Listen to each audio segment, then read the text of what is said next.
Hello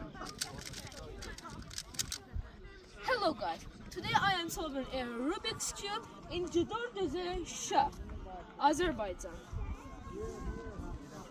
Here's the scrambled cube. First we memorize it and second we solve it. Let's memorize and solve the cube.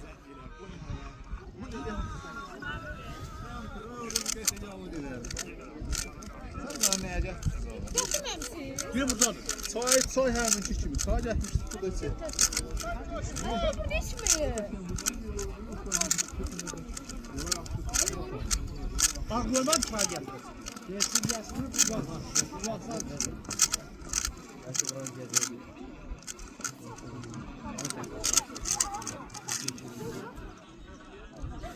Like and subscribe for more video.